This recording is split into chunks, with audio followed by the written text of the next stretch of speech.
What's up, YouTube? Welcome to the Agroforestry Academy channel. We're super excited today because this is a very special week for us, and we're really glad that you're joining us for this.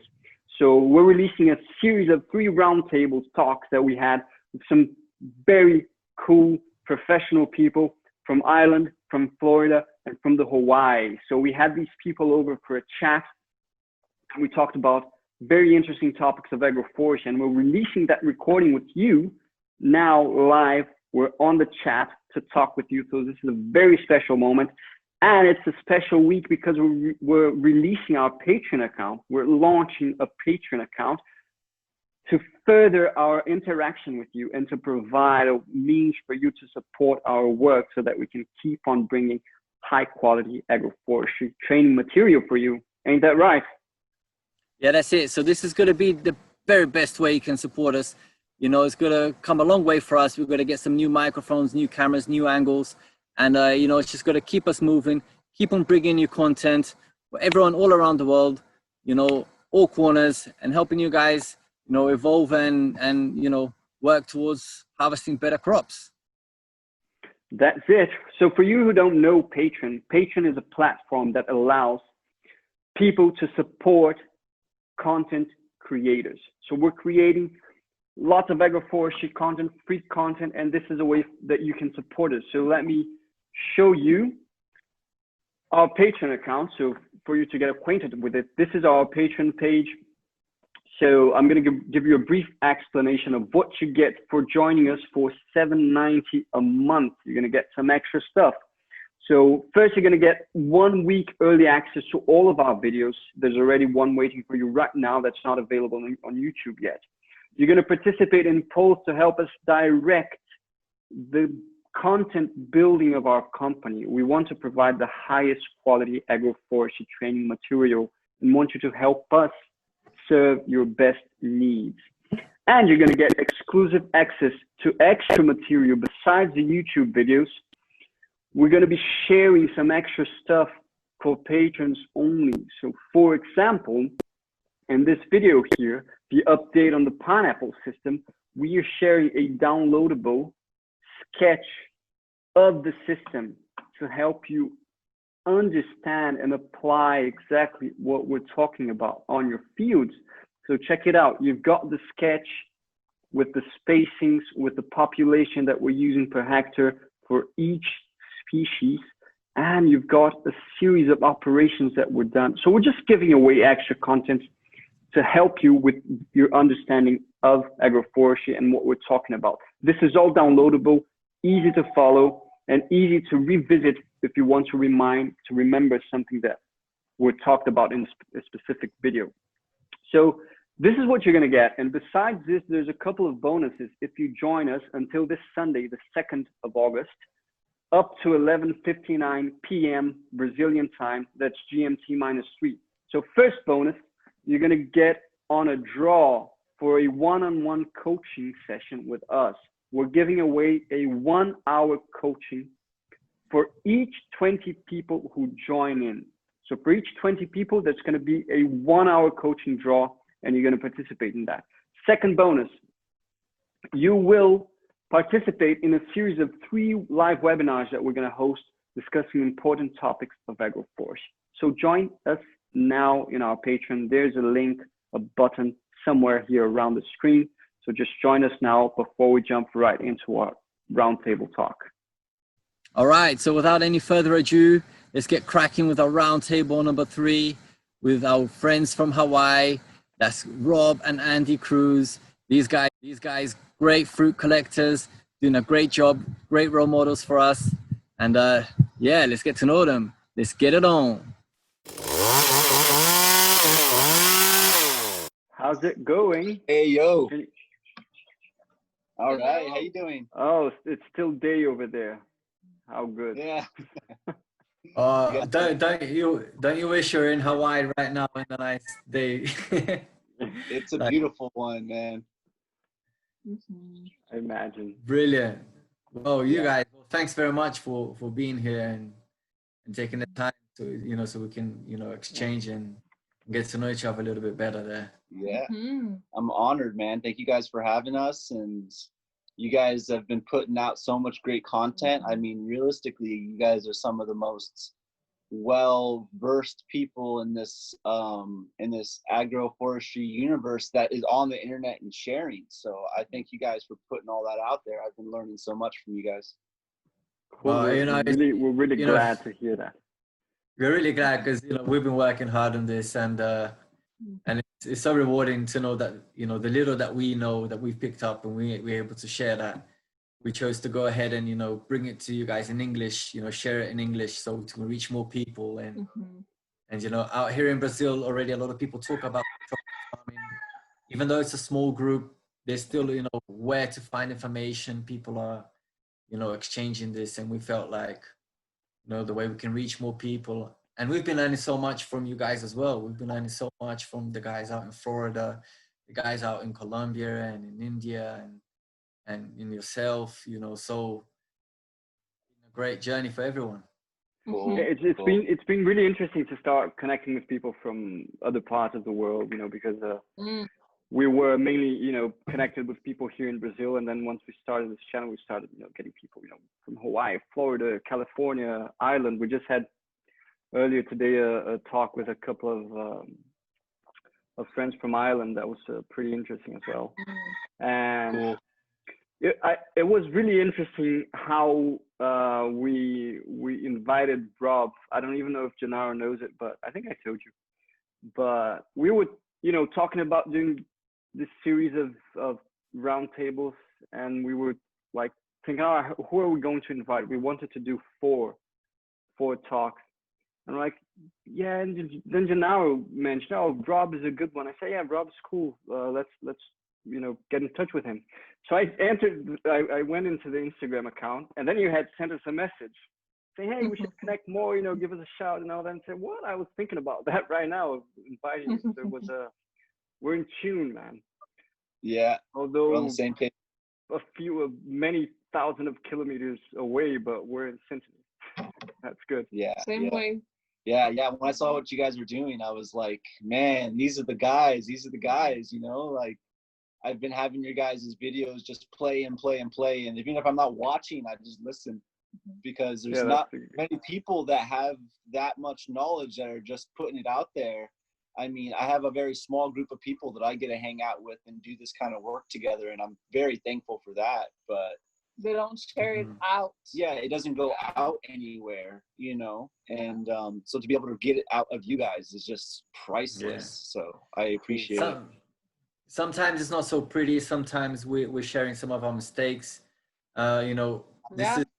This is because for us it's a reality, a way of life where like I have to support my family of this.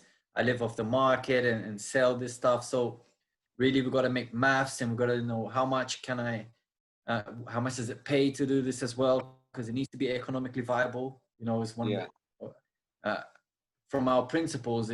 I mean, first of all, environmentally correct. It is the number one for me, but it has to be economically viable as well. So there's a lot of tasks, there's a lot of things that we would like to have done and do better and things like that. So I think our channel shows a bit of a reality, of our day to day, and trying to, actually make a living of this, And so, I mean, tell us a little bit about yourself, about your area there, about your house, or I don't know if you call it like a farm or a really like a real homestead, and you've got an amazing amount of variety there. And I really want to get into this, all your variety and how you got all of this together.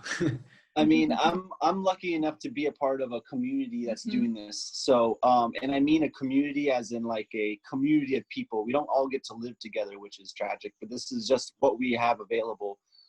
So I have a really good friend named Paul Massey, who is like one of my best friends and a hero. And he started a nonprofit that is a seed banking nonprofit, and was doing seed exchanges with the community for like 9 years. And which was called Regeneration, way before most people were talking about regeneration. Yeah. So his nonprofit's called Regenerations. And so by having all those seed exchanges, he was doing them twice a year. He really helped formulate a nucleus of gardeners and farmers in our community. And then after a permaculture design course, he wanted to do a food forest. So from there, he was able to kind of call on all those people that were a part of the community that he was, helping do seed exchanges with, and they brought all the planting material and they designed the food forest during the permaculture course. And he called upon the community and had like over 100 people help like install the whole thing. So the project was really thought out by a lot of really smart permaculturists and farmers before I even stepped into the picture. So I was kind of like, it was all kind of presented there. I had the desire to be able to jump into it. And I was lucky enough that I did, and I was able to work with Paul and work with these guys. And over the years, it's transformed, and we've learned so much. And it's been wild. So I've lived on a few different homesteads on this island, because land here in Hawaii is ridiculously expensive, and so people are very transient. Yeah. Dude, it's ridiculous. And this island. Yeah, and this is the most expensive island because this is one of the most beautiful ones. I'm very biased, but it's ridiculously gorgeous here. Just for an idea, how much are we talking about? Just so I'm always curious about the price of land. It depends where you are, but right here on where I'm at is like the Northeast, and it's one of the most expensive. It's one of the most expensive. So I'm very fortunate. I have a friend that we're farming here with, and we're on the same page. He's like a plant tree. He's a tree collector. He's like collecting all the fruit trees and all the rare and all the goods. So we're a really good team, because I'm kind of coming from like an ecosystem side, and he's coming from like a tree collector side. So we've been working with him for a little over a year now. And this little hallway that we're sitting in now was basically like a shed when we moved here, and the two of us put a lot of love in here, and now we have like a really beautiful garden wrapped around our little hallway here. And I was just saying, it's the most beautiful garden I've ever seen. I haven't seen everybody's gardens in the world, and I've only lived my life, but it's really beautiful, and it's really dense, and there's a lot of different varieties happening in our little space here. And we're able to pull everything from our food forests and pull plants from our friends, and people are always sending us stuff that's interesting, and they want to see how it works in Hawaii. And from the native, selecting. Yeah, and this is my partner Andy. We've been together for about a year, and she comes from a little bit more of a background into the native forest systems and the native plants. So here on the islands, because they're kind of like endemic. Most of them are only here on Earth, because it's such a far island, isolated. So it's a whole different ecosystem with lava. Yeah, so I'm just fascinated. How did they get there? I wonder how does anything get to Hawaii? Water, Can somebody fly wings. there? Yeah, wings, water. The 3 W's. Either water, they float on water, or they came here through wind. So somehow, big storms, and then wings. Most of them were from bird poop, even. A lot of bird poop. But that's how I got here. Yeah, and some stuff would wash up on shore. It would be a different W. It's for like and you've logs. got really rich soils, right? As far Yes as I and know, no. the soils are just ridiculous. Like you're planting on fresh magma or something. Well, it's different. All the islands are different, and our island is the oldest island on the chain. One of the oldest islands on the chain. So our soil is very old and isn't black anymore. It's red, because most of the minerals have leached out because of our high rainfall. We have really high rainfall. The highest in the world. Yeah, this is one of the wettest spots in the world. So the nutrients leaches out really easily. Wow. And then we've also had industrial agriculture have its way with the land. So this place has been under sugarcane, under pineapple, and then under pasture. Mm-hmm. And between the 3 of those, it's knocked the ecosystems back down to guinea grass. This whole place is covered in guinea grass and haulikoa, which is, how do you call it? Leucaena? Yeah. Leucaena tree, like a nitrogen fixing tree.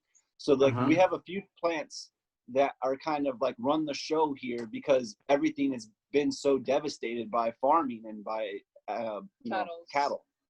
So the pastures would have been. It's not a bad start to have leucaena and guinea grass running amok. That's a bit of a bit of the agroforestry dream to start. You know, what's the kind of plot do I want to start with? Guinea grass. That's the. It's funny you guys say that. All the farmers here have such a hate relationship with guinea grass because it's so hard to get. They want it away, right? And it's the root system are so big. They're not that short, but they're just tough. They're strong. But guinea grass just becomes huge clumps, really hard to. Yeah, they are. They're start with them. I understand what you're saying, that it's evolved into, and then it's got to the pasture, and that's like the rock sort of bottom, the low, you know, from what it came to, from the enrichment it was. But like, I mean, when we can really use this resource now that you have it, you know, the guinea grass, we understand it's one of the most fastest growing grass, you know. So if we learn to work with it, you know, and use it, you know, to work for the system. It's great, and you know, it does grow in it has to slightly demanding soils. In the poorest of soils, it doesn't thrive in, so it must have a little bit there. Yeah, absolutely. Cool. One thing that I want to say that it's been kind of like a slap in the face of reality in our learning curve here lately. This garden that we made here, it's kind of extending out from our zone 0, you know, and every different section of this garden is different because it's what we had at the time. And the biomass is different every time. Yeah, we've been having lots of this green waste dropped off to us, and then we turn it into gardens. And then once we're done, we have a whole bunch more biomass ready for us, and we flip it into a garden. And the last one that we made, we took down about an acre worth of guinea grass that was overhead high, and we raked it all up and we moved it with a tractor, and we probably put down 3 feet of guinea grass clippings. Okay, and we put that on top of like biomass and just like green waste, right? So we made kind of like a sandwich of it. And I'll tell you what, that garden is has the healthiest plants I've ever seen. And we have not watered any of our garden one time, not once. No irrigation, no watering. Explain it exactly how you did it. You put like a layer of guinea grass, then a layer of you said you made a sandwich. So a layer of guinea grass, a layer of just fresh green stuff, and then another layer of guinea grass. Was that it? And then you let it sit for a while. Not really. We kind of jumped straight into it. I put down like biomass, just green waste, and then we just collected the guinea grass with a tractor, because it took 3 of us like 2 days to do it. Yeah. And so we made like a whole mound of it around, and then like I covered all the green waste with the guinea grass, and then on top of that I covered it with like with palm leaves. Coconut you know palms. what I mean? Like good organic matter that I could walk on and that won't break down as fast as the guinea grass, because I know the guinea grass will have weeds grow on it really fast. And then so instead of making a garden and then mulching on it, I made a mulch pit. I made a mulch pit and then gardened in it. Yeah. And it was way different. And it was also awesome. Since it was like a mulch pit and I like dug down into it, I like had to excavate my mulch to garden in it. You know, that's the idea, man. That's the ideal. That's what we say, you know, if you can, this is what you want to do. You know, this is how we learn to do it. I mean, we've been taught that, you know, mountain highs is the more the merrier, and then you dig in. Exactly. You get to the soil further down. That's there's a concept I always like to bring to people, which is the idea of concentrating resources, right? Which is something I think is very important. You know, the more you concentrate, because things that when you have, for example, too little soil coverage, you know, too little mulch, it's not going to be effective, because you know, if the mulch doesn't completely cover the soil, you're still gonna have weeds coming through, right? So I always tell people, you know, instead, if you have a big field and not enough organic matter, instead of trying to cover all the field, kind of it, just cover, you know, a small part with as much organic matter as you can, so that you create this huge thick layer, so that in that spot you're not going to have to worry about weeding. And then you're going to have to weed the rest of the plot, but at least you free yourself of having to weed the specific plot, because this is well mulched. This mulch will not simply dehydrate and disappear, which is what happens when you mulch with thin layers. If you make these thick layers, it ends up actually decomposing instead of disappearing. And so this is great, man. Yeah, like huge amounts. I'm always, people ask, oh, how much organic matter is too much organic matter? There's no upper limit as far as I can say. It's actually more a matter of the practical aspect of actually planting. Like you said, you have, all right, I have to dig up the mulch so that I can garden in it. But as long as you can do that, it's limited to the workforce, the labor you have to, like you said, you guys spend a couple of days bringing it in. That's why we try also, you know, planting it on the spot, and, you know, with the local service plants, because, you know, a lot of the times to start with, we have to go and get it from external. I don't know if you mentioned, you said something about green waste. Is there something locally that people trim, prune trees and bring it to you, chip things? Is that what happens there? You guys have access to it? Yeah, this wasn't chipped. This is all just scrub stuff. So just, you know, trim trees, banana logs, you know, pieces of ginger, just the gambit, a little bit of everything. It's coming just from a friend of ours right down the street, you know. So when rich people want to keep their landscaping clean, they want it all just to disappear, and I can make it into something beautiful. So that's kind of what the deal is. Cool. Brilliant. Yeah, everybody has got into taking their friends' trash. You know, people who do agroforestry once in a while, who has never picked up countless bags of trash from the street, you know, from the city filled with leaves. That's a good way. But another point that I'd like to mention about this thing about concentrating resources, which is an important point. You said this is the most beautiful garden ever, right? Because you've just concentrated lots of resources.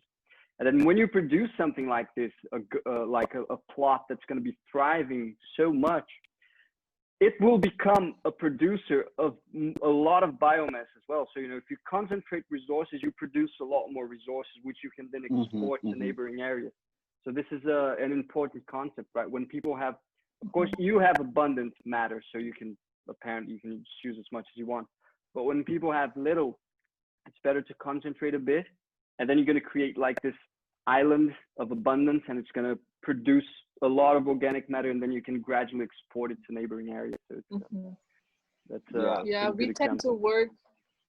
we tend to work in the nucleus and expanding out as our resources allows. That's really how we've been doing it. Yeah, cool. Yeah, we started from just one little section, and now we have a huge garden, realistically. From what you're telling us, you guys, you know, with the seed collecting and seed sharing. So I'm taking that, you know, a lot of your plants were grown by seed. So you guys really have good practice. You've got a lot of exotic stuff as well. I see it there. You know, a lot of people have, you know, restriction with bringing exotic stuff and that. Well, you know, you've got stuff from all around the world. It's really great to see they're working, you know, in harmony together. And I suppose it was also easier to bring it over by seed and to be planting things, because you guys juggling, aren't you? Yeah. I mean, we have a really good network of like plant nerds, you know what I mean? So we get together on a weekly basis, and that's the beauty of the Kauai Food Forest, which is the project that we met in, and the project that's really helped me become a steward, because like the consistency, man, like 52 weeks a year, and we're in year 8. So we've come together hundreds and hundreds and hundreds of times and to take care of the same projects. And that has taught us, and every time we come, you know, like we bring each other plants, because we're all propagating stuff, and we have a whole seed bank there. and some of our friends are always, you know, bringing in new stuff and growing stuff out, and it's like a personal seed exchange. It's a personal network of growers that we've kind of created on our own, and it's been so just beautiful as far as like a human experience, and then just so valuable, because it would have taken us, if I wanted to make what we have now as like a complete newcomer and have to gather every single plant, it could have took me lifetimes. I mean, I came into the manifestation of 9 years of seed exchanging from our community already. So I already knew, I was researching just from the books of like what plants I'm going to use, but then to have them all just be like, here it all is, like, you just got to take care of it now. It was it's like, so great to see a community working out. We have a lot of examples of people, you know, eco villas that didn't work out, and people disagree, and people argue, and people have different visions. What can you tell us about like what made it work for you guys? Any tips that other people looking to do this and get together? Because I mean, it's quite romantic where everyone, that's the ideal situation. Everyone's talking about it. Let's get together, let's live together, and let's do a project together. But like you said, that kind of consistency isn't very common. So what do you think were the core principles? How did you guys make that happen? And what can you say about that? I mean, like I stated in the beginning, we don't live there, which is a really kind of a challenging aspect of it. So we're not like a community that lives together. We're a community that has the same mindset and the same goals of plant stewardship. And I felt like it was easier for us to kind of keep the goal, because the goal was to make sure that the food forest thrives. So we had a commonality, you know what I mean? And like I said, my boy Paul Massey was the main anchor of the vision, and he spent, I don't know, maybe 7 years living in the jungle here, in creating the first food forest that was actually in the forest. And so there was like a network of kind of these jungle boys that kind of came out of the forest and started taking care of this forest inside the town. And from there, like, we're like deep in the community, so we would have more and more people kind of come and go, and slowly that nucleus went from like, realistically it started with like 12 in the beginning, and it quickly shrunk down to like 3, because it's a lot of work, it's a lot of commitment, and like I said, this place is very transient because it's so expensive. So slowly it's built up to about 12 people now. And we have about 12 people that show up every Saturday and take care of this project. And it's really interesting because, like, I think just having the commonality goal of, you know, taking care of the food forest and then taking care of each other. Now we have we have more girls than we do guys. And in the beginning that wasn't so, because this is much more of a guy thing. But the girls, I think, really see more of the value in it, because we have so much food. And they know what to do with it, and they come together and they share with us, and they share their experiences and their cooking, and everybody weaving, and yeah, like, we make a big community meal for lunch, and it's always the best meal of the week, like, hands down. And we're like really starting to do skill shares more, starting to do more like weaving and learning of how to use our hands in different ways. That's so awesome. I think really it takes one crazy bastard that is just super committed, and if he can have other people that see his vision. I'm his right hand man. I'm not taking any of the credit for holding it all down, but I'm his publicity. I'm his publicity guy. You deserve. He's not going to be here talking to you guys. Yeah, you deserve a lot of respect. So, but this guy here, he's come out from the jungle, and you know, to go live in the jungle, you know, it's not an easy task. We all want to be integrated with nature, but you know, you have to give up a lot of things that we take for granted in our technologies and things like that. So it shows how committed he was, and brave, and also and the principles. Someone to go ahead and live there, it means is a man of principles. So he's got the principle to come and share this and keep it up. And I don't know if Felipe is going to mention something, but I was going to ask you a little bit, do schools come over, and how does the community, you know, other like schools and things like that? Do other people learn from it? Do you guys receive visitors and things like that?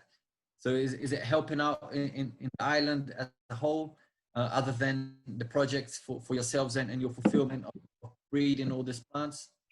Yeah, I think it does. I think we have a lot of people come in. It's open to the community, so like the community comes and joins us and works with us and kind of gets inspired by what it is and what it can be, because I feel like that's one of the most important parts. We need to show them what we can be doing as humans, because we're wasting a lot of our energy in this economic and system that we're a part of. So I think it really does help kind of inspire people when they come and they work with us, and it gives them a taste of what it takes also, because it's hot here, it's wet, and so it's not comfortable.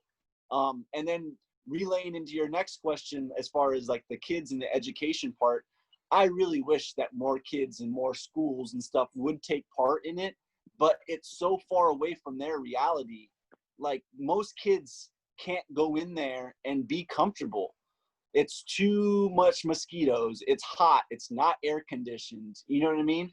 And I wish that wasn't the case, but that's just from what I've seen. We've had some kids come in as far as more like nature schools and stuff and utilize it to what I think it could be utilized, but it hasn't been the majority. Most of it has been, more people of our age and lesser than the younger generations. And it's just because they're in the environments that they're been grown up in, so that's just kind of where that's at right now. Yeah. So I wanted to ask you, how many species have you got there? How many species are you working with? Do you have that number? I have no idea, man. We have a lot. Yeah, I imagine. Plants, a lot it's of kind of things. Paul is a very botanical. So because we have a lot. Thousands. Yeah, we have a lot. Thousands? I have no idea, but if to have a seed bank, yeah, probably. It's really hard to say, but we have a lot. No, I can believe that. You see your videos, you take a step and it's something else, and you're taking a step and you're showing us. And varieties, like the real biodiverse. Yeah, and this is the stuff that I can remember to even share with you guys. There's so much of it that's just like right over my head. It's the stuff that you remember the name, because I bet there's a bunch of stuff. What's the name of this shit? You can't say the name of so much of what it. plant so is much this? Did I plant this here? Yeah, and I mean, how do you manage all of this, man? How do you guys manage to manage such a complex, diverse system? It's a big challenge. It's a big challenge, and like the whole thing is under a nonprofit, Paul's nonprofit Regeneration. So there's no monetary movement at all from the project. Everything is, all the time is gifted, all the food is gifted out, all the propagation material is gifted out. Like, it's so much, but really most of the biggest management is like the mowing, and that is done on a Thursday, and we have volunteers that come and help us with the mowing. And then all the tree trimming is done by Paul and myself and the people that show up to help us. And realistically, we've been trying to phase out of weed whacking. And I'm very proud to say that our gilding game and our planting game has really done that. We haven't weed whacked the forest in a few years. Now it's all mowing, and it's getting better and better, because like we're trying to make the paths smaller and smaller. So instead of like mowing, you just mow through the whole thing at one time. And I really hate weed whackers and mowers and machines. So it was part of my mission to help create as little of that as possible. But a lot of it is it's all volunteer, and they do all the machine work on Thursdays, and then we do all the hand work on Saturdays. And then the management is also like, okay, if we're opening up, let's say that tree, are we ready? Light? Are we ready for the light? Are we able to manage? So then it's decision based on how much can we manage now, and how many people are we. So then the managing kind of happen as as it happens. Mm-hmm. But realistically, like Paul and myself are the ones that read the forest and say, okay, this section needs to be tended to. This is what's going to happen with the trees. This is what's going to happen with the biomass. This is what's going to happen with the weeds. We have a lot of hand weeding that still is being done, but as we move into the system and as our system gets more developed, the less there is of that. If we would have understood now what we understand, and if we would have done it all in the beginning, we would have saved ourselves hundreds of thousands of hours of hand weeding. I don't even know the numbers, but that's the process. That's the process. It's like we're telling people to do this and that, you know, they need to see it for themselves. So dude, you gotta keep the ground covered in the shade. You gotta keep as many layers as you can in mulch and in shade. And if you can keep the shade up high, wow. We've seen the kind of black soils, you know, you've been showing us the black soils and all that, all the results. It's there for you to see. And now I mean, I think one of the biggest things I've learned and with the whole maintenance thing is like to try to treat the trees as light lenses, right? So you're not going to open up the lens all the time. You're trying to just have the lenses as big as you need them for the trees, because the ground doesn't want to be hit by the light, you know? And that is, as soon as the ground is hit by the sun, you're going to get into the weed game, especially if you don't have the mulch. So as much shade as you can create for the mulch, then the mulch is going to be happier because it has the mycelium in there to digest it. And if it's in the full sun, it's not going to have the same effect, you know? So, ground cover needs to be, you know, actually mulching. You need to do green mulching and you need to do like dead mulching. This is a basic perspective. And many people already understand the benefits of just mulching with organic matter, but they haven't completely grasped the idea of, oh, I need to have like layers of green cover to intercept sunlight. You know, the mulch should not be receiving sunlight either.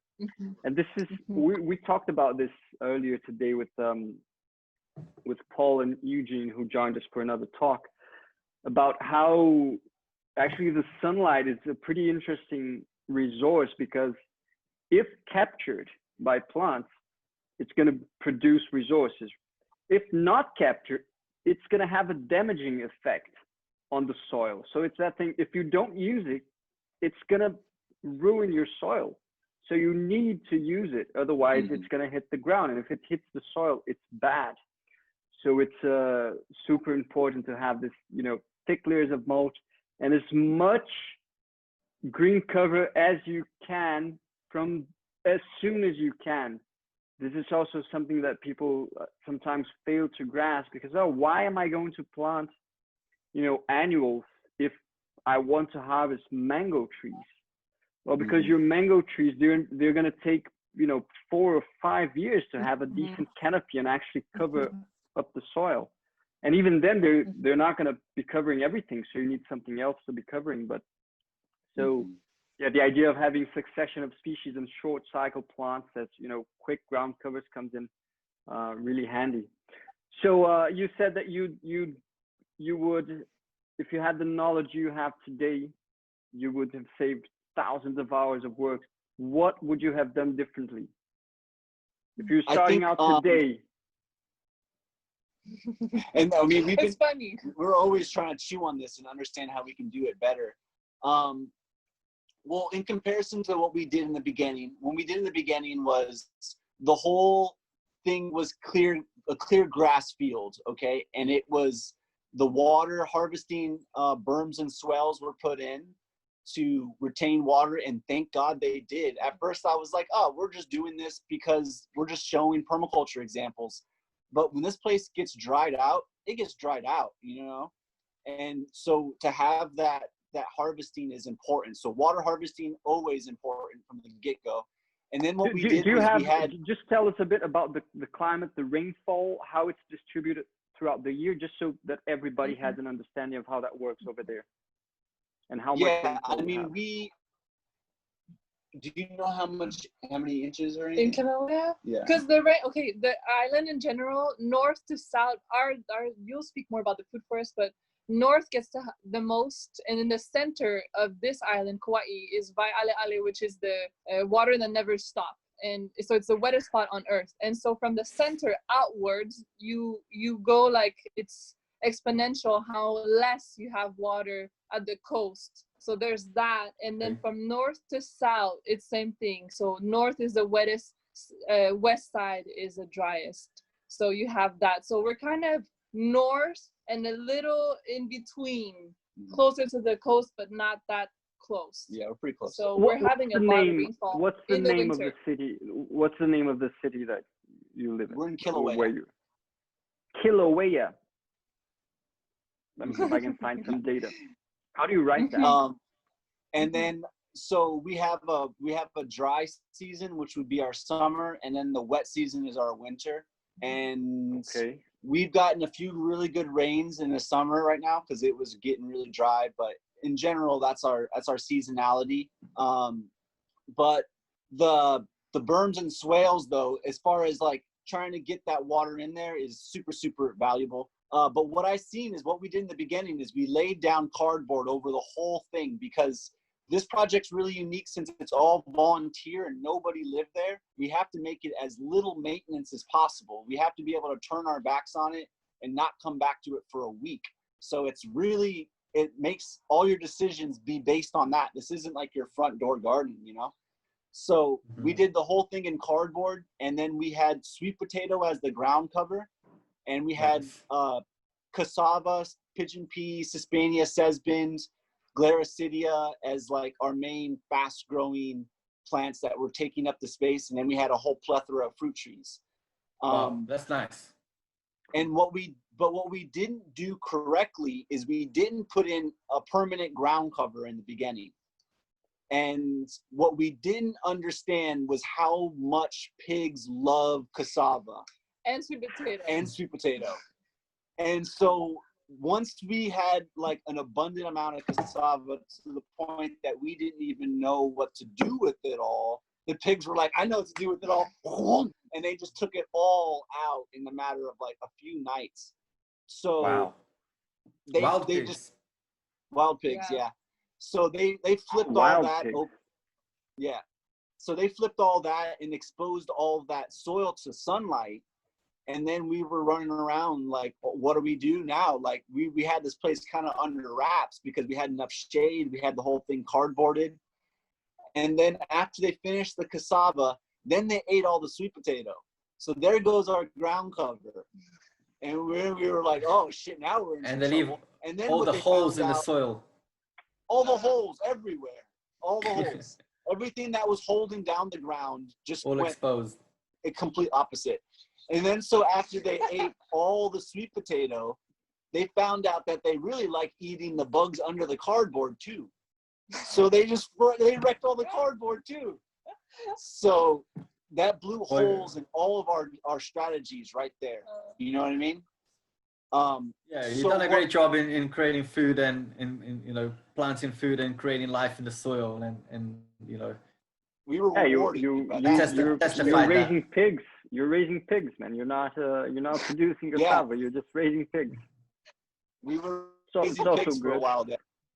Someone else's pig, unfortunately. So these are just wild pigs, and if you're not eating them, they're not yours, man. So then they found they like cassava. I mean, cassava, taro. So what we found out was we can't grow tubers in our system. Like we had to completely just give that up. And we had to relearn our ground cover game. And because at that point we didn't have a ground cover game, we were depending on sweet potato as like a fast growing. Okay, so back to the pigs. You can't grow tubers. No, we had to give up on the tuber game, which was really tragic because we just started loving cassava, and Paul has an amazing taro collection. He was hosting, I think, like 45 varieties of different kinds of taro, most of them being Hawaiian taro that were really rare. So that was a really big loss for us. But what it did teach me is from the get-go, you have to have all of it covered. All the ground needs to be covered and being covered. You can't like depend on cardboard. You can't depend on sweet potatoes. And if you grow food that you don't know how to eat, other things will eat it for you. So it's just like you can't sit around and wait. And I think we're kind of learning that right now. Like our garden is pretty tight, but now we're like, okay, cool. But how about our ground cover game? What are we going to use in these different sections? Like we want really short ground covers. We want a little bit taller ground covers, but we want sun loving, shade loving. We're trying to really dial in what we want in our home gardens, because this is also teaching us. It's nothing that gives us, we have more attention here than we do anywhere else. So we're learning. It's really impressive how instead of fencing things off, you try to work, because you're the one coming into this environment. You're the one, occupying the space, and the pigs there before you. So that's quite hard for us to understand. I mean, usually we'd think, fence the thing off, electric wires and things, and keep the pigs out. And you guys, like, it's interesting, like how you approach. Let's work out what we can plant. The predators, and how we're going to live in harmony with our food and with the wildlife around us. Right. And realistically, we were limited by us being what we are. We're all volunteer, just ragtag group of broke boys. You know what I mean? So we didn't have the money for fences. And also, as soon as you put a fence up, you're giving yourself a huge maintenance issue. And we didn't even have, we barely had enough maintenance to be able to hold the whole system together, let alone put down another fence line that we have to keep the guinea grass from growing up through. So we kind of saw that as going to be a problem too. And then one other thing on that kind of idea that we're kind of taking note of, we also noticed that the pigs really don't like to go through the comfrey. So these big comfrey patches that we're making, they don't bust through the comfrey patches. They will always just walk next to them, because if there's grass, they'll walk through the grass instead of walking through the comfrey. So if they can't smell what we're growing on the other side of the comfrey, they're not as interested in it. And now I'm not saying that's bulletproof. It really helps. But it's really helping a lot. Even some of my other friends that are part of our same like group, and they're having pig problems at their places because they bust through fences. They make their way through, and they're heavy here. And you could see in his garden, he's like, look, they never even found this planting of callo. But since I didn't have one comfrey here, you can see that that's where they walked around and found it. So it's like the comfrey isn't a sure stopper, but it's about energy flows. The pigs have their own energy flow. And if you can just deter them and not let them see or smell what they are looking for, there's a good chance that their energy flow won't interact with it. So just like here, we get pigs, but they go down because we're a little bit on top of the hill. So they go right next to all our cassava that are wide open, all our callo, every root. But they don't come because we're just on top of the hill. And for them, it's unconducive for them to spend that energy unless they really know. Yeah, they don't know we're up here. All right. So energy flows are very interesting.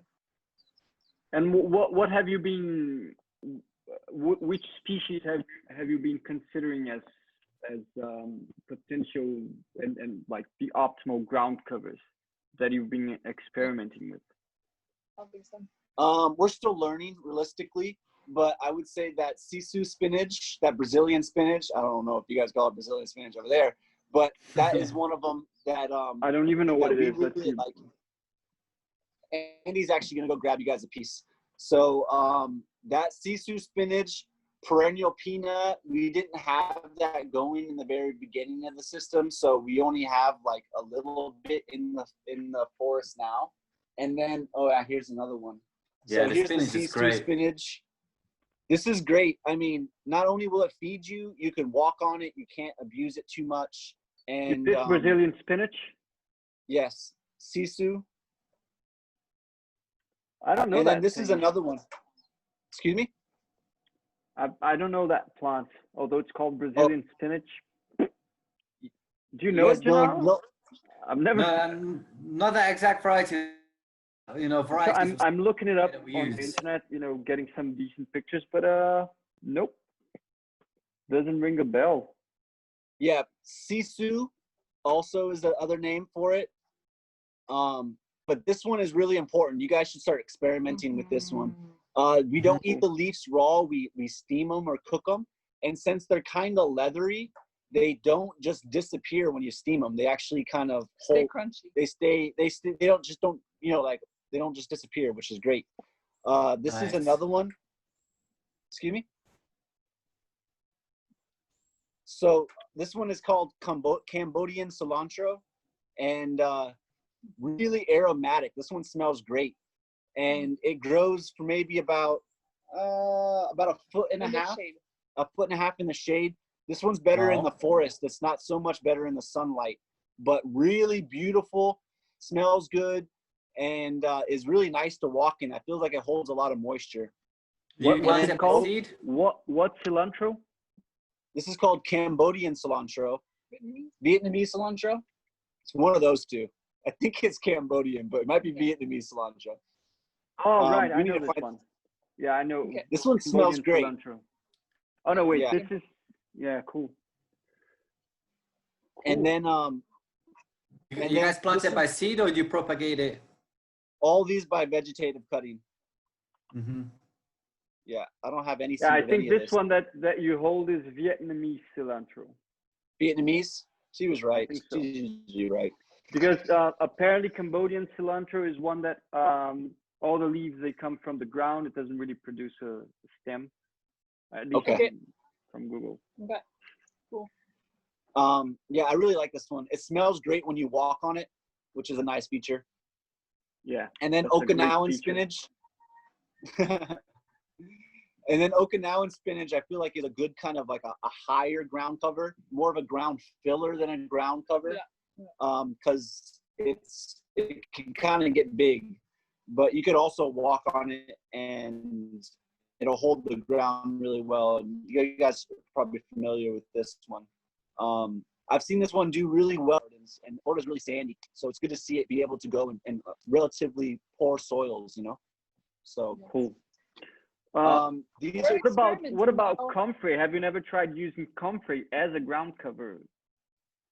Oh yeah, all the time. Actually, what I'm starting to do is I'm starting to make my paths so small with the comfrey that every time I use the paths, I have to actually like kind of beat up the comfrey. I have to like smash down like half the leaves or a third of the leaves and then walk on that. And then what that's doing is it's just always creating that good comfrey gook. And I feel like it adds more work in my work. So even when I'm just walking through the project, I'm creating soil in a relatively rapid manner in comparison. Yeah. But comfrey's big here, man. Our comfreys get big. Like how big? Like a meter tall or something? Probably. Yeah. Then the flowers. Yeah, probably about a meter. Yeah. I mean, because when they get old, they get really big here. Yeah. Yeah. One of the things about 3 feet. Yeah, cool. One of the characteristics, one of the qualities of you know, ground covers, you know, like green mulch, because there are some weeds that I think they're actually, you know, it's important to get rid of them. I think one of the most important qualities of a good weed, you know, what kind of weed do you want to have covering your soil? It needs to be cyclable. You know, you need to cycle whatever resource because it is going to immobilize resources, you know, because it's going to produce leaves, it's going to grab nutrients from the ground. And there are some plants, especially in high rainfall areas, that they're just going to grow forever, and they're going to start, you know, they have very shallow roots, you know, they don't go too deep. So they grab all the good nutrients, you know, from the very top soil. And then they're never, you can't turn them over because they don't die. Maybe they're too small for you to cut them with a machete, or like you said that you do with the comfrey, you know, you just kind of step on them and the leaves are going to decay and they're going to turn nutrients back to the soil. So I think all of these plants that you showed, I think they seem to have a pretty good easy to manage. To be easy to manage, right? Because you can just either with a machete or with your feet, you just kind of, you know, trample on them a little bit, and they're going to be turning that organic matter and cycling those nutrients, right? That's interesting. It's interesting how saw it that way, where he's actually stepping it and just, you know, mulching at the same time. We consider that with the grazing, where, you know, when the cows are stepping on the pastures, and it's already like breaking down some of the pastures, and it's already leaving some of that mulching, you know. So with animals on step, how they also mulch, breaking down and self mulching with the step. So I suppose, I mean, we really look after what we're stepping on. I mean, our guinea grass here, because it's a crop, I want to harvest this. I really look, you know, you think we're weird where we're not even stepping on the grass. On the grass, because the crop that we would want to harvest and that. But it's great. There's some species that accept beatings, that accept that, you know, thrive on pruning and stepping on. Mm-hmm. It's great how you associated that. Yeah, this one right here, I think is probably one of our most valuable ones. If we would have done the whole project in the very beginning and comfrey, and then our second stories being like, we use a lot of coleus and a lot of this African bush basil because they're foolproof. They don't die. They're always in flower. They take the sun, and they're easy to kill. They have a very easy exit strategy. You lay them right down on the ground, step on them, they're dead. And then you can take that space back. So for us, a lot of it is like taking the space up as fast as we can, and then being able to take it down and put what we want, because we're only a few people and we're trying to hold down 2 acres, you know. And we didn't start small. We started big, so. Nice. This is actually something that I still need to improve a lot in my systems, because this is a flaw that I usually do. You know, I don't use enough ground cover. I need to start implementing some, and like right now I've got some systems which are ending up with bare soil because I've got all these nasty weeds that I just cannot allow to be on the system because of these problems. You know, I work a lot with pineapples. Pineapples they don't have the root systems are not so deep, so I can never afford to have weeds that are draining nutrients from the surface and not turning them back. And so right now I'm actually ending up with some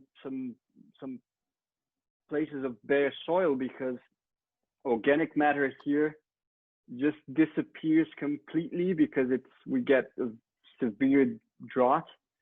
So it just it becomes dust if you don't have like very thick layers.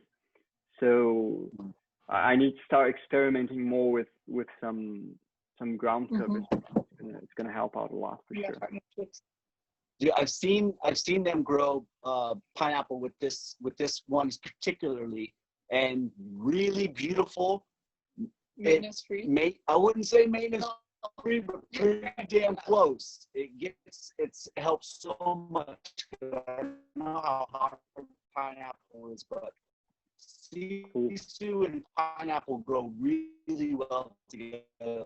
I'm gonna research that, man, because it's supposedly Brazilian, right?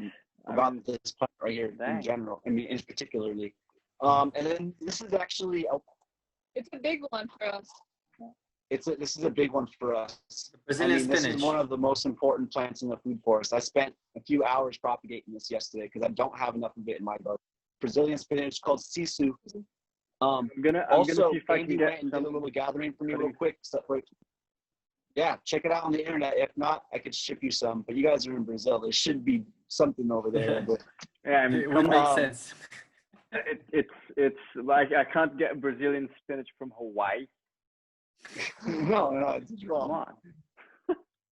So speaking of the weeds, this is some of the plants that this is one of our main weeds here. We call it can't see it.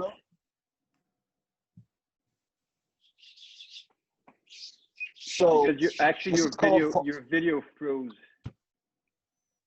It should come back in a bit. Because it's been freezing and coming back every now and then, but now that you're trying to show the plants. Oh, now, okay, now it's back. Let me see it. What's it called? It roots. Here in Hawaii, we call it hono hono, which means like relaxed, like slow, relaxed. But this is like a wandering Jew is what I've heard him called. Oh, and, the one, yeah, I've heard of it.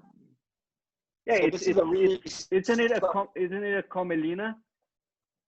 The scientific name? Maybe. You know it? Maybe. Yeah, I think it is. I'm still learning.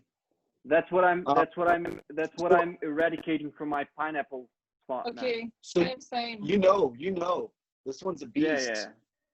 This one is. And it's really challenging. And every single part of it will regrow. But so we're kind of taking note that this is what the ground is kind of accepting, and like you have something like this and it'll go crazy. So we're playing with a few different kinds of it in the sense of trying to find some of them that maybe we can keep in the system that aren't beasts. And this is another one that a friend of mine brought in, and we're experimenting to see if it doesn't grow as tall. It's a little hairier. It's not as fast. It has like a red stem. And then I don't know the name of this one. And then this one right here is kind of similar. It's like a house plant, but it's in that same family. And yeah, the video's froze, so we can't really see what you're showing. Oh, okay, now we can. You got me? So this is another one that we're experimenting with. It's like a house plant, and it's in the same family. We're seeing that it grows really well in the shade, and it does a nice matting effect, and it doesn't grow tall. I don't think it'll probably get over shin high. And if it does get over shin high, I don't think it'll get really thick. I think it'll stay kind of wispy. So this is one that we're trying in our garden right now, and that could be well in the food forest, but this is completely experimental stage. I'm just looking at the weeds that are taking over and trying to find different varieties that we could actually manage, so we can feel that function that the earth is trying to fill, and seeing, especially in the early succession when there's a lot of sun, when it's mature, it's easier in all kinds, but in the first few, and even in the garden setting, when it's like you're clearing and you're starting as the trees are growing, you have your annual. Is there any even non-edible but that are doing great job? Like, what are the ones that we have been looking more into edible, but what are the non-edible that are really going well with the system, pairing well with the animal, let's say, or with pineapple, let's say, so stepping into those as well that are not necessarily edible but are doing great functions.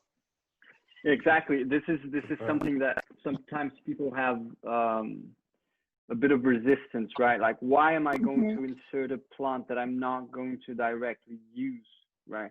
But everybody has to understand the importance of the service that plants are doing, right? So that's why we call them service plants, because they do provide a service to the ecosystem. And I love that you mentioned how, by doing by using ground covers, by doing things a certain way, you'd have saved thousands of hours of work. And this is something that, people have to understand, that yes, maybe in the beginning, you're gonna work a bit more because, I'm gonna make sure that the ground's completely covered. I'm gonna make sure to fill up all the spaces with more plants. So it's gonna take more time to plant because I'm putting more plants per acre. But you're saving work tomorrow, man. Tomorrow you don't have to weed. Tomorrow you don't have to water as often. Tomorrow you don't have to bring another bucket load of cow dung to fertilize your system. So it's an investment. I just like to say, look, you're investing. You will collect your interest tomorrow. If you invest this time absolutely into implementing a decent system, right? Brilliant. And do you guys ever get involved in any external projects where where people, you know, they're interested in this, and, you know, have you seen, you know, have you, because there's quite a lot of people actually designing these agroforestry gardens and things like that, you know, homesteads. Do you guys see that as an opportunity out there, or? Yeah, I mean, right now we're working with my buddy Oliver that we're living with, and we're farming on his farm, and he has, realistically, the nursery of fruit trees that he's propagating here on his farm is probably the most like diversified, best collection of fruit trees on our island easily. And so we're implementing what we're learning here on his farm, and we're growing out of everything that he's growing in his nursery. And together, the three of us, we are taking on a project right next door, which is really nice because we could just walk to work. And we did 2 whole valleys over there. It's a little bit more, I would say, landscapey. I don't know how to even put it. It's a really, really hard spot. It's like a really steep valley, and we put a lot of fruit trees in, and we put a lot of comfrey in, and we're putting a lot of sisus and support species in, but it's not like a high functioning farming system. It's more of it's not centropic the way yeah. it's planted. It's more of a collection of trees. Botanical collection of rare fruit trees. That's basically what it is. It's like an edible botanical garden, what we made next door. So we're doing that, and we're working on that. Just a few, not all that often, but we're working on that. And then we're also putting in some fruit trees down the street, and we're trying to keep everything close, so we're not running all over the place. And down the street, we just put in, I don't know, what was it, like a dozen mangoes and different varieties. Yeah, we put in like a dozen different varieties of mangoes, and we have, I don't know, maybe like another dozen different varieties of avocados that we're going to be putting over there. We already have them prepped. So the three of us, we're kind of working together and doing installations. And what we're kind of coming down to is, like, we can put down installations for like what we call mow and go systems that you're going to be mowing these fruit trees forever until they create canopy, you know.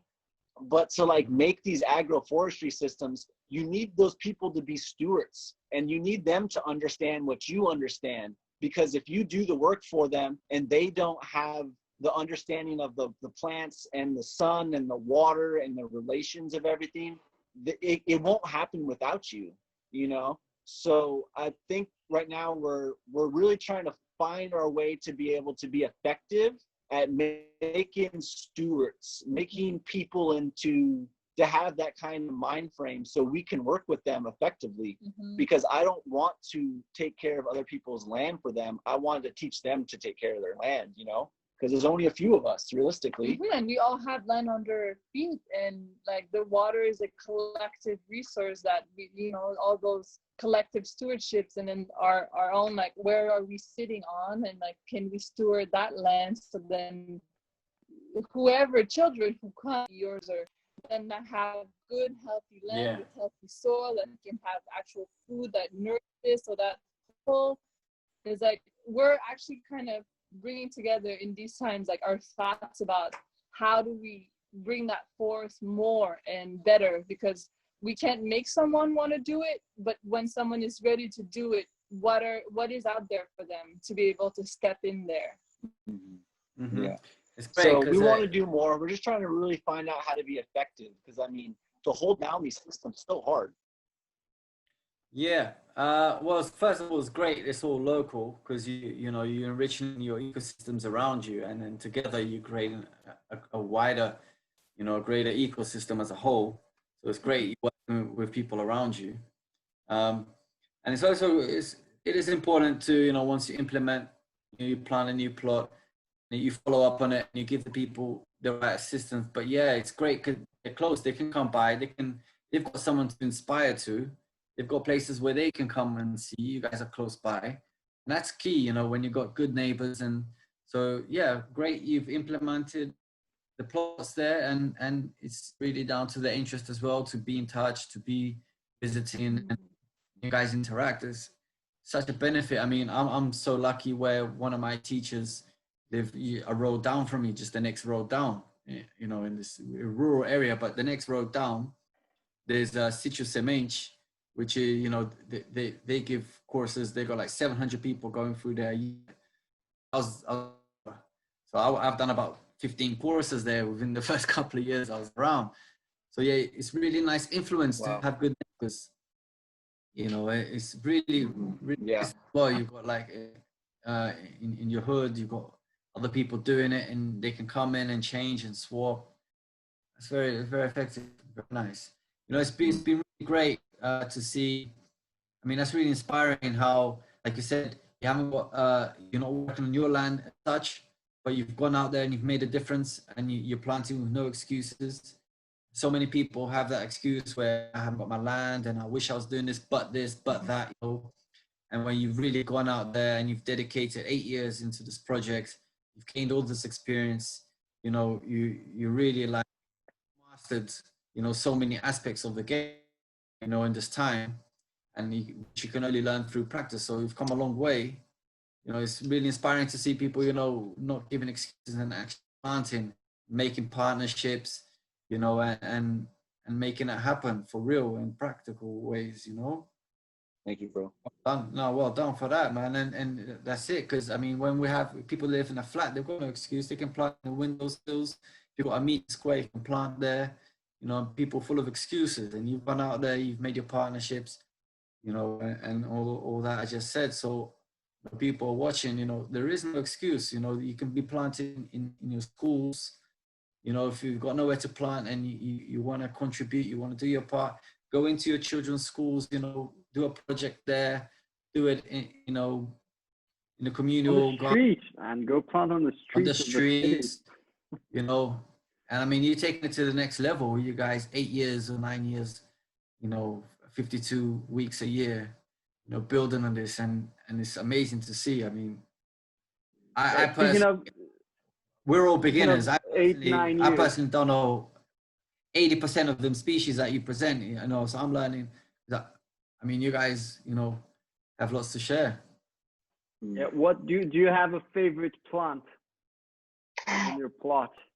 It's a tough question, I know, because, you know, the other siblings, they're gonna be, you gotta choose one. You always have a preferred son or daughter. So. You know. I know. Let's do you first, though. No, go first. I'm still looking for mine. I have so much relationship with plants. It's like, but what is your? I mean, realistically, I feel like I have 3 favorites, and it's been those 3 favorites for a long time. So I gotta speak to all 3 of them. And if you work with all 3 of them together, they make a unit. They make a guild. So I would say, like, comfrey is my favorite. Sorry, everybody. Because it's just such a soil builder, and there's so much life inside of it. When you dig up a comfrey root and like open it up, there is just the blackest of the blackest, and it's just life. And I feel like it's the most, for us, because it's really conducive to our climate. When I plant comfrey, I feel like that's the best thing I can do for soil. Because it's going to be harvesting the sunlight, it's going to be harvesting the water, and it's going to be holding back the weeds. It's going to be making me fertilizer. It's going to be doing all kinds of crap when I'm not even thinking about it. You know what I mean?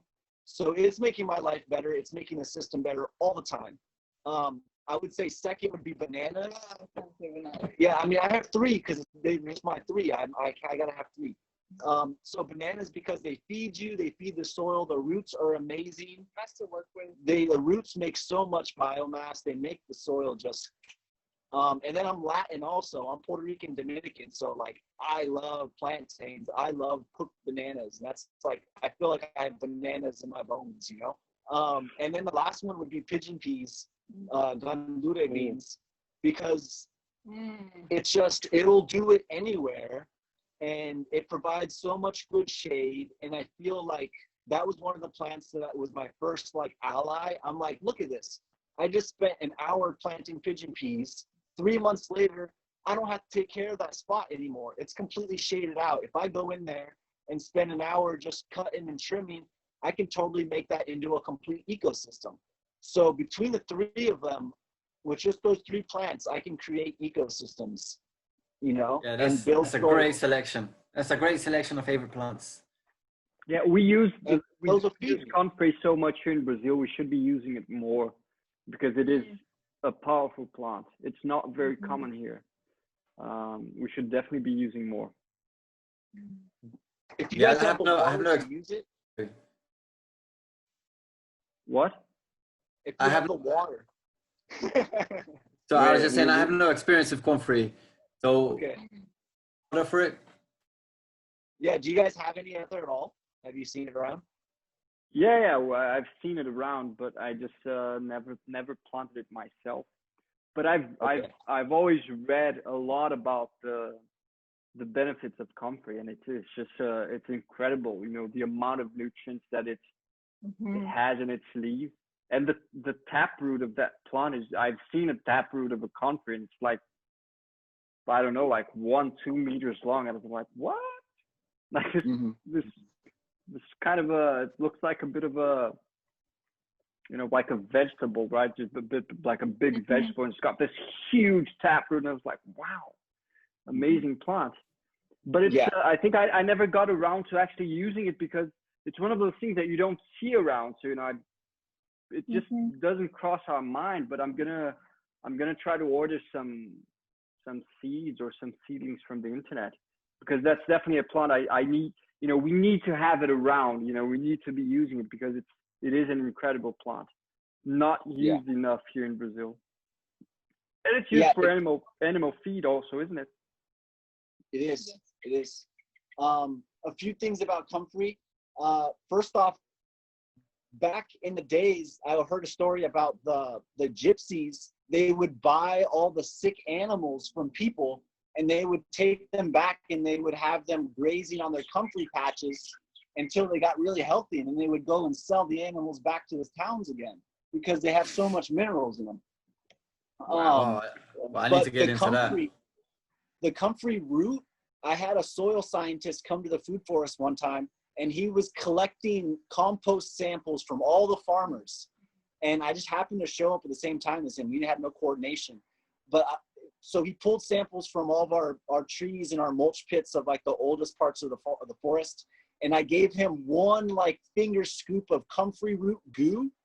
And that night he called me and he said that comfrey root had 100 times the amount of life in it than all the compost that everybody's making around the island.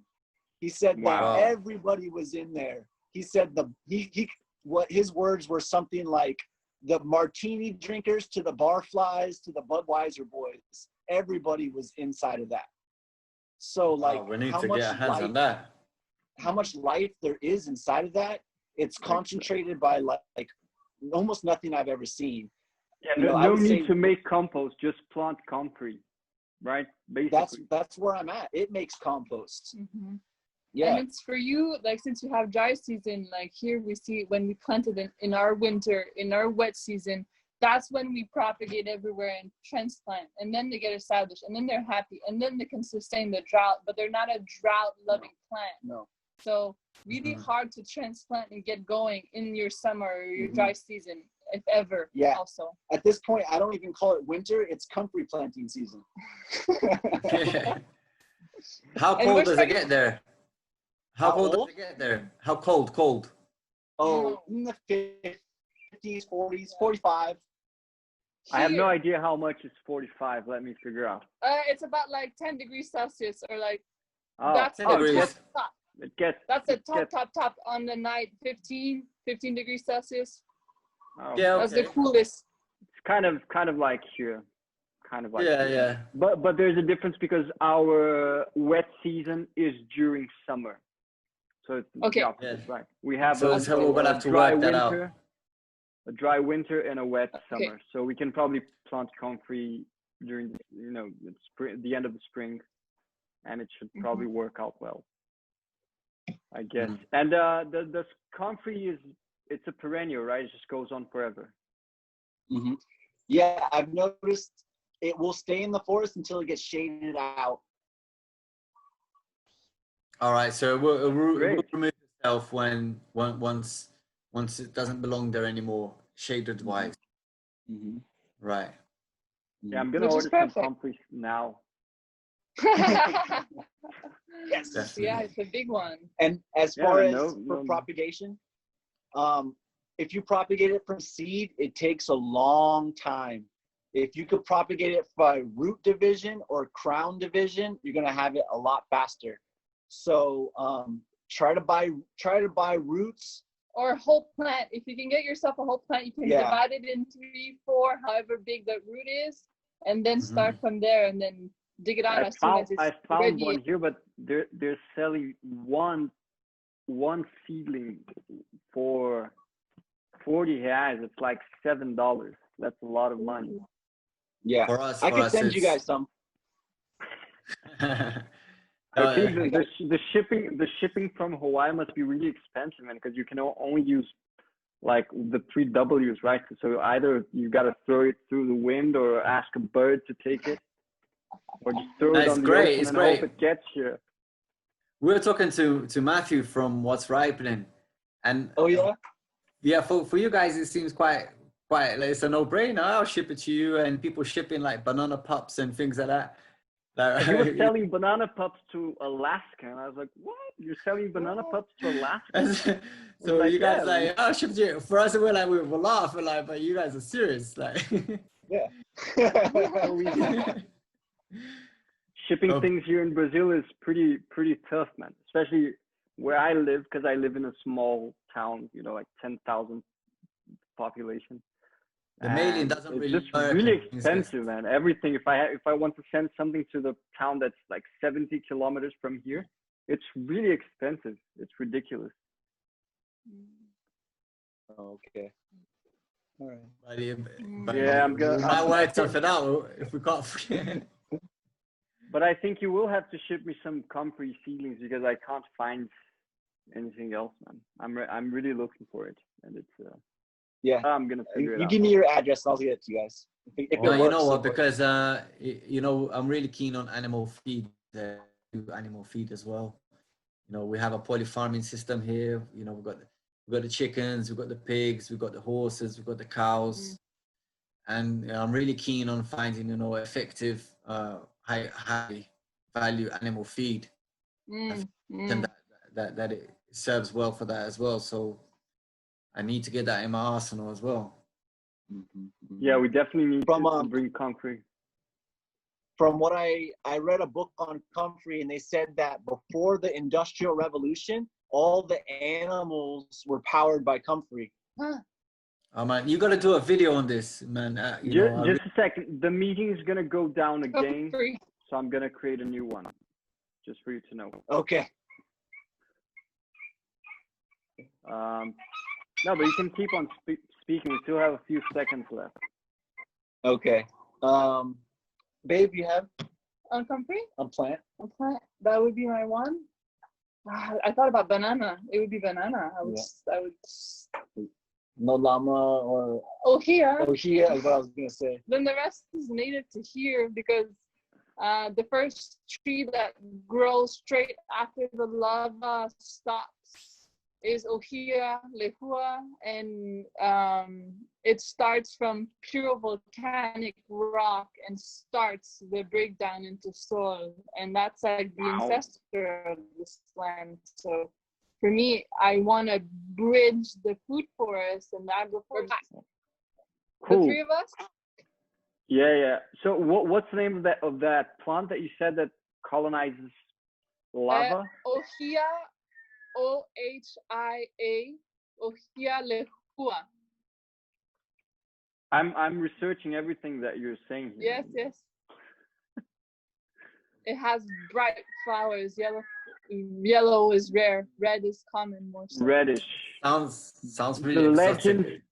The legend. There's a legend tied to the Ohia. Pele. Yes.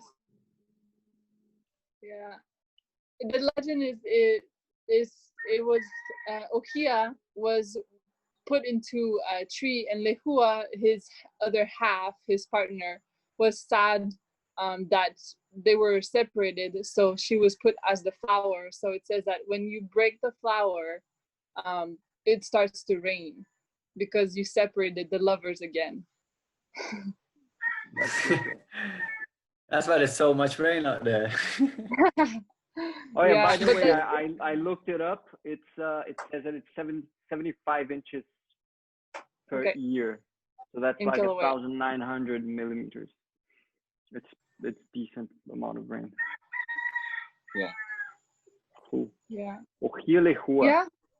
Yeah, so just bringing in the native species, because like here I see the crucial importance, because they're just going away. They're nowhere on Earth. So as they're going away here, they're going away everywhere. So that's one. But just in general, no matter where we are in the world, just to bring in those support species that have food for the native bird or butterfly or this, to bridge the native and find them purposes again, and to remember also probably, remembering the indigenous knowledge coming with those relationships. So food forest and then the syntropic, and then having like the long term also merging with the native species of our land. It's good for the watersheds too. Definitely. Everything.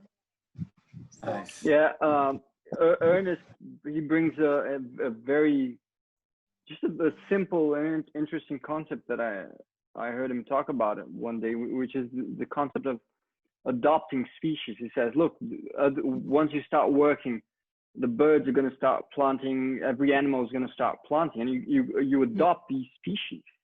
You don't have to plant all the species in the world. You don't have to take on the burden or I need to bring all the species that are native to my region. Don't worry, they're going to come, and then you can adopt them. You can adopt more children, plant the ones that you care most for, the ones that are most important to you, and adopt the other ones. So this is cool. Yeah.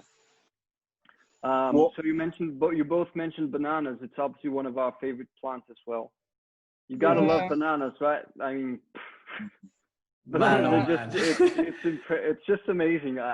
And my kids, I can't conceive what a blessing it is, to be able to have bananas. Like, wow, what a beautiful plant, what a useful plant. Out here is mashed bananas every day. Plantains. This is the lore in my house. Mashed bananas every day with music, with breakfast. And I got my daughter's 9 years old, and she's kind of fed up with it.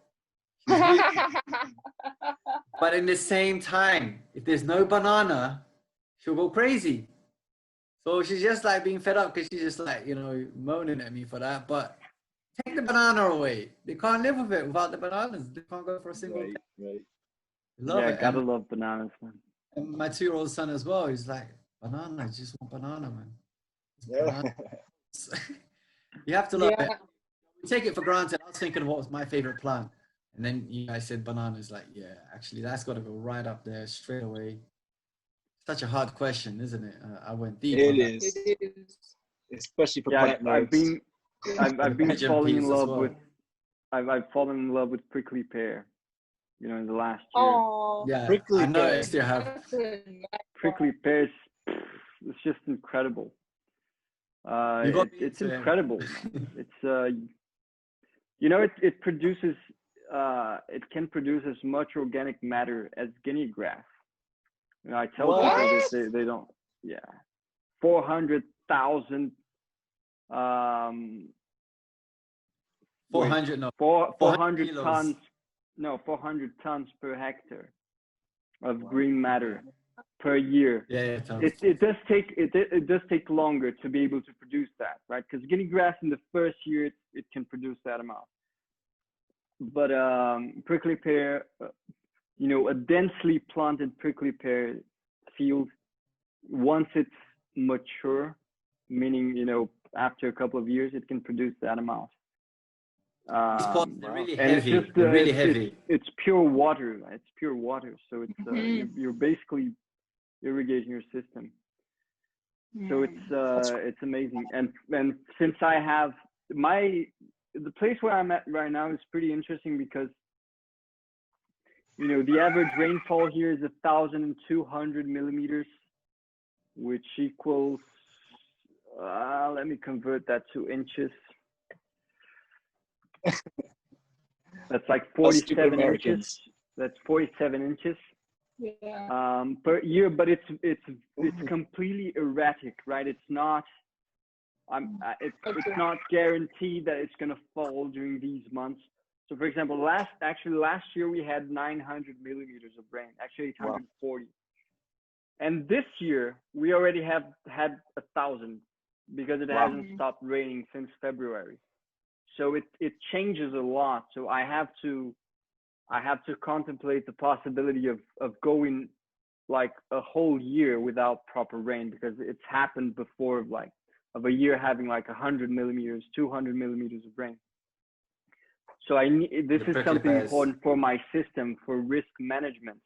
I need to have those plants that I know they will maintain green, they will keep green, you know, come what may, and whatever happens in the weather, I need to have that guarantee of green, because, you know, even the river that I use to irrigate, sometimes the water can drop dramatically if we go a year without rain, and I might not be able to irrigate. So I need to have that guarantee. So the prickly pear is a guarantee. And it's tasty, it's good, it tastes good, it's healthy, it's nutritious. Cows love it, animals love it, we love it. Wow. Yeah, Gotta be careful with the pricks, man. I'm really looking forward to seeing it. It's my first year with them. But me myself, the Mexican sunflowers, they you know, I know it seems to be, you know, a little bit, you know, cliche, yeah, but you know, the Mexican sunflowers, you know, I just love them, man. And the way, now that I found out that my cows eat them as well, I can shred it, and the cows, it's brilliant cow feed as well. You know, I thought they wouldn't want to eat it. I understand that they can eat it, but I thought they wouldn't want to eat it, but they love it. So they love it. It's always short, fresh, new shoots, new cuts. When I'm cutting like a 1.5 meters tall, you know, I'm not letting it become all that wood, that stick. And then you shred that down, and the cows can eat it. Hey, you got like degraded soil, just throw them in. Wait a couple of years, it's done for you. Bang, brilliant black soils. Any day you need like, you know, I need soil covering. Bang, you know. Now I've seen it where I'm shredding it for the cows, and then, you know, in the corners there of the room where I've got my shredding machine, where it's been left over from yesterday or the day before, you can see how that decomposes into black soil. I've got it on concrete where I've shredded it and left it on concrete, and just a few days later, it's just black soil. So it decomposes into a great material. Obviously, we want things that you know, that doesn't decompose fast. You know, this has been shredded. We've kind of helped it, you know, with the process. If you just chop and drop, it won't decompose that fast. But I've really seen the material it produces. So right now, I used to buy chippings, wood chippings from in town. You know, it's not that expensive. But you know what? It's still money. I don't want to do that no more. It's all Mexican sunflowers.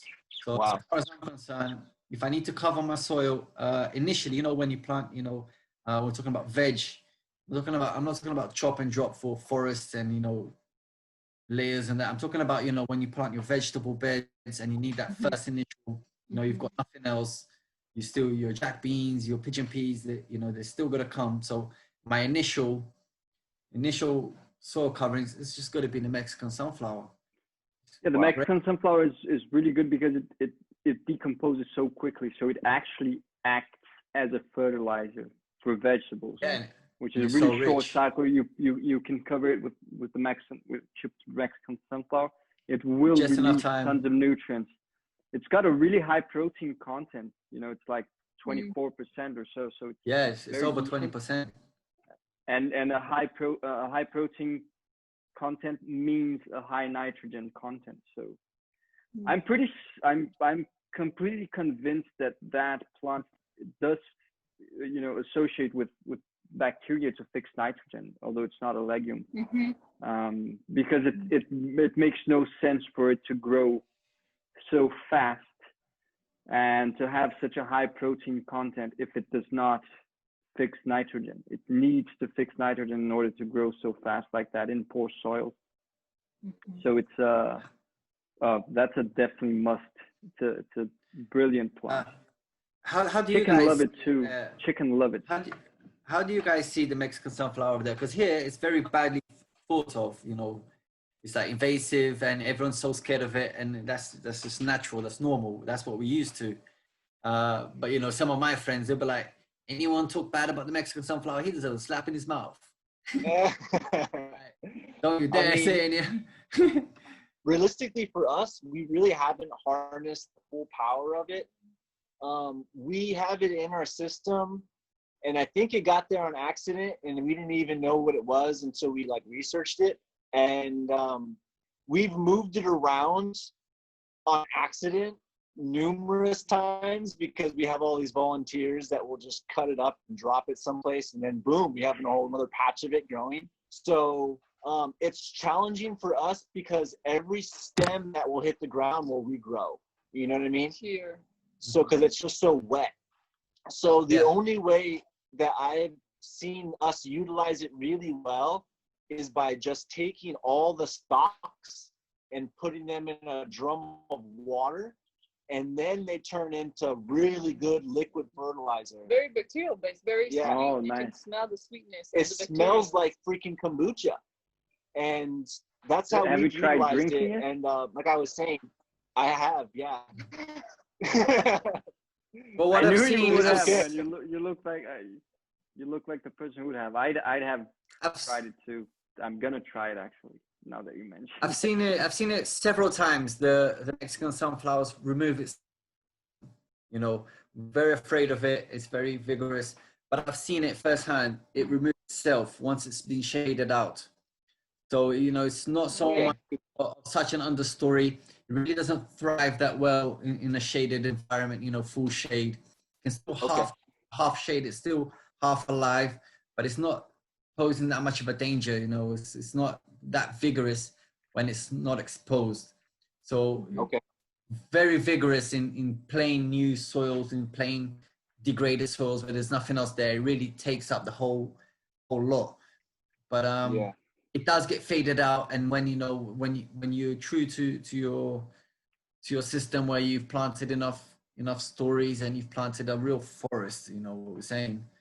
I wouldn't be so afraid of, you know, of it taking over, because it does shade it out. It will remove itself from the system once this job is done.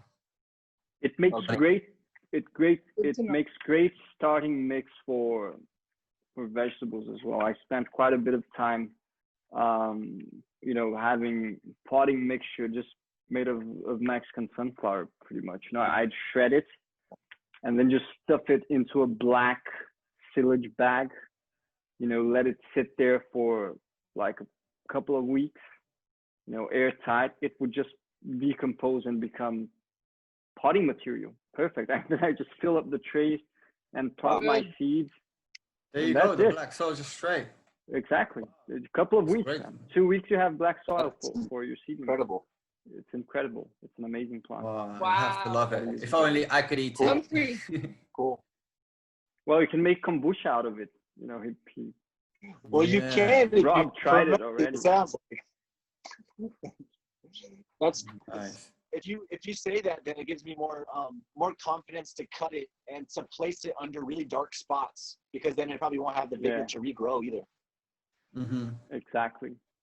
Very cool. It's one of those things you be careful with the flowering. If you don't, more like the flowering of it, when if you let it flower and then it seeds, then even then I'm turning a blind eye to these flowers. I'm pretending I haven't seen them. I'm kind of hoping they kind of like give me a little bit of trouble.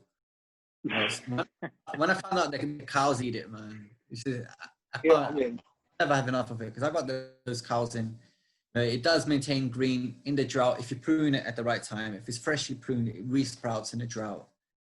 So it's similar to the prickly pears, man. I can have green in the drought. Yeah, if properly pruned, if pruned in the right time. Properly pruned in the right time, exactly. With the Mexican sunflower and the pigeon pea as well, you know.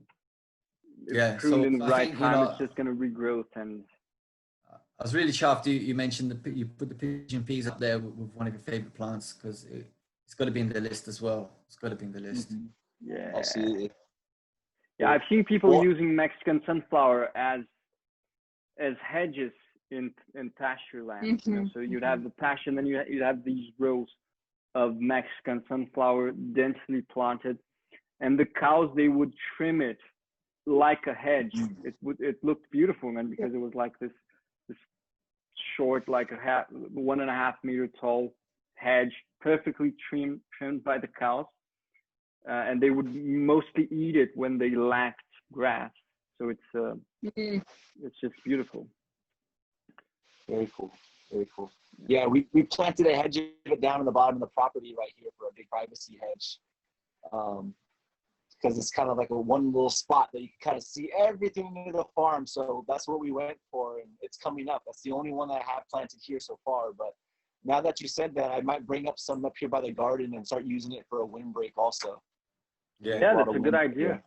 I used it for chicken fencing. I actually I made some paddocks with Mexican sunflower, just planted like 2 centimeters apart, the cuttings, and then it just grows to this thick wall, and I'd have chicken inside and they wouldn't come out. It's cool. Pretty good. Very cool. And it's quick, you know, you have a fence in like a couple of months. Very cool. And they eat it too. The trick. Nice.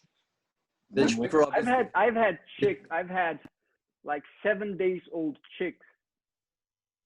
No, not 7 days, that's a lie, like 30-day-old chicks, because they could already go out alone. You know, 7-day-old chicks, they don't go out alone, but they were 30-day-old chicks, and they had never been out ever. They had lived their 30 days closed, only eating grains, so they had never seen green. And then I let them go into just a small paddock, which was made with Mexican sunflower on the edges. Man, the first thing they did, they went straight to the Mexican sunflower and started biting the leaves. That's the first instinct they had. They had never seen green, and they saw the Mexican sunflower. They absolutely loved it. They trimmed all around the bottom leaves of the sunflower. So it's great. That's chop and drop it, you know, make sure you've got nice thick patches of it, so you know the bottom layer is actually decomposing and not sprouting, you know. Thick bunches of it, like we were saying, we're talking about, you know, the thick bunches of mulch, and then there's no way it can really re-sprout if it's, you know, the layer is that thick. I think we're gonna have to elect the Mexican sunflower our favorite plant, because we talked about it so much now. You know, we mentioned other plants, but then we've been talking about Mexican sunflower for like 20 minutes. So it is a treasure. Gotta love it, man.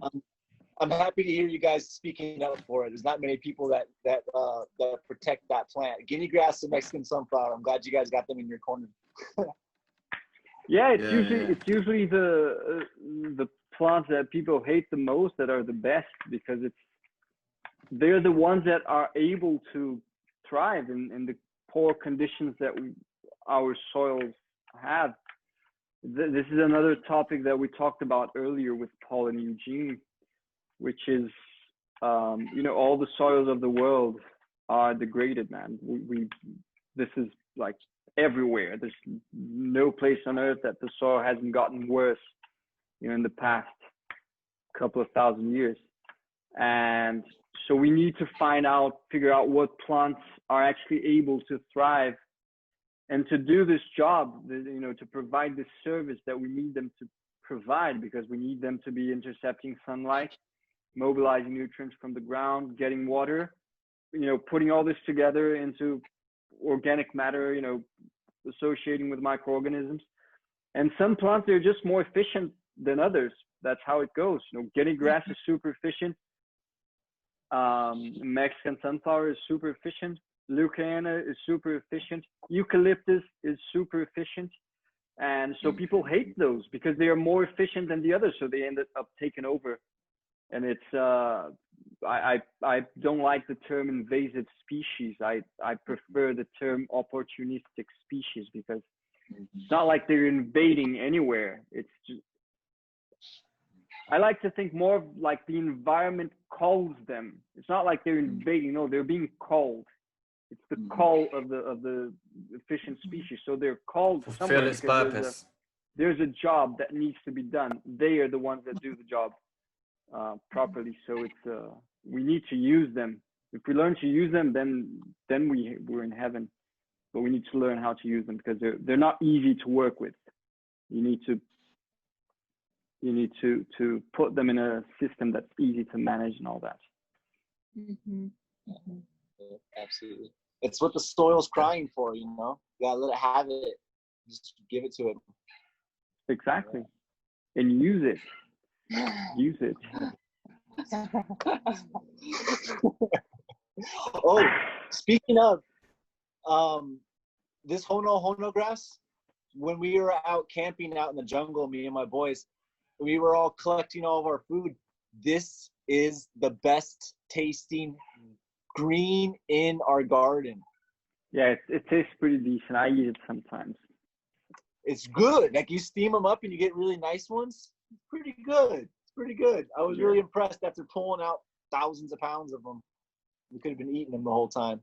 Nice. So, Yeah, I like to give them to chicken. Chicken love them. there you go. But What's yeah, what's it called out said, here? What? What is it called out here? Trapoerada. Ah, capoeira. I love that. Gennaro loves it. He Capoeira. whenever I'm at Gennaro's house, I usually weed that and I take it out and say, look, put it away and don't leave it in your system. And he's like, nah, I deal with it fine. I like it. I'm like, no, man, just come on, take it away, please. True, I learned to live with it. I learned to live with it. Cool. But you gave me a nice explanation where it's taking energy as well from the top. I'm gonna explain it here, because I think this is something that I understood recently. Like this plant, it releases lots of roots, right? In every little bit of stem, it's gonna release some roots, and it will even root on top of organic matter, half decomposed organic matter. And if you are in a like subhumid to semi-arid region, this plant is going to die during the dry season, and all the nutrients are going to be returned to the soil, and that's all right. But if we have irrigated systems, it doesn't die. It just continues like growing forever. So it's that thing that I was mentioning before. It's immobilizing all these nutrients from the topsoil, and it's not returning to the soil because it's got abundant water. And so it needs, if we're going to have it in the system as a cover, it needs to have this moment of dying so that it returns all the nutrients to the soil, and then it works wonders. Either that or use it for pasture. I think in pasture, it's an amazing plant to have, especially for chickens. Since you're raising chickens now, you can actually have paddocks with that plant, which is, well, the scientific name is Comelina, for those who are going to be watching this. I found that it's quite convenient to weed it, because we come through and we're going to weed it and we're going to, I found it quite convenient. Easy.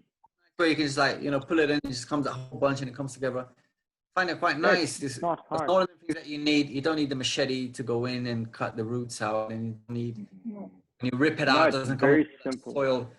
When you rip out those weeds and all that soil comes up with it, it's nice. I find it really nice there. Yeah.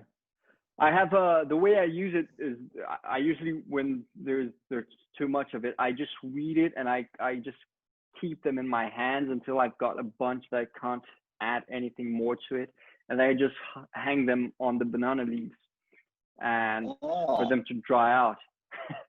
But I've seen incredible things, man. This plant is amazing. That's naughty. Look, it was for 6 months without rain, hanging on a banana leaf, and it survived. It was green after 6 months. I was like, yes. what? It doesn't die. It's immortal, man. This is the. No. It is. Felipe, it sounds to me that you got to learn how to live with it, man. It sounds to me. Yeah, I mean, basically, because in our system right now, where we're at the food forest, it's been, how long have you been weeding this one? Since almost The since the beginning. So 8 years of trying to weed it out. And We're it's pretty close though. pretty close. But the thing is, it's very It's nice. almost You can done. pull it, it goes off. But as soon as the knot breaks, this you get grows again. So Exactly. the thing with Anything us- grows, man. And then if we're doing any short tree, like shrub or any annual planting, it will smother it and kill it. That's the problem with us. We cannot turn her back and then let it be. Yeah, That's so the wet problem. here too, it's so It's wet. too wet all the Yeah. time, so it never dies at all. Exactly. And it will It smother never the dies. plant. Yeah. Any, You guys treat little it like piece will spinach. take root, man. If you think Yeah. of it on the field, it's gonna show up, man. It grows from dots. How powerful it is, So do you guys man. treat it like That plant.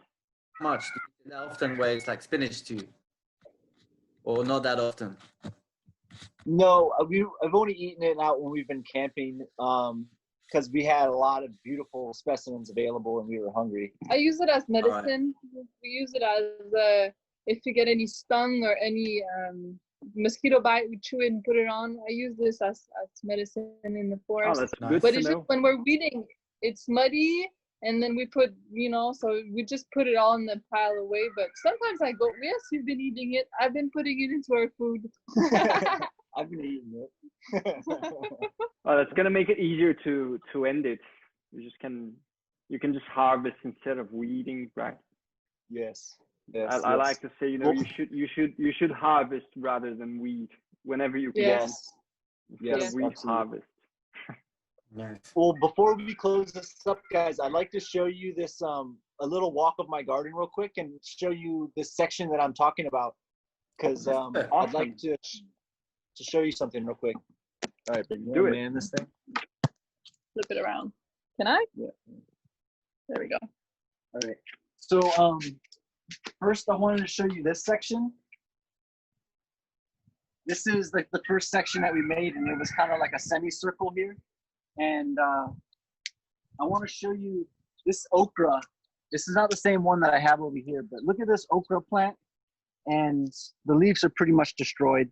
But there's another one right here. This is actually the one that we have. Okay, perfect. So look at the size of this okra. And now I want you to come follow me to the newest garden. When we made this garden, we put a little compost, we put fertilizer, but that was about it. Cocoa palm mulch. Oh, cocoa palm mulch. Beautiful garden. So this was our second, I guess this is our kind of our third garden section. And Lots of you can see comfrey.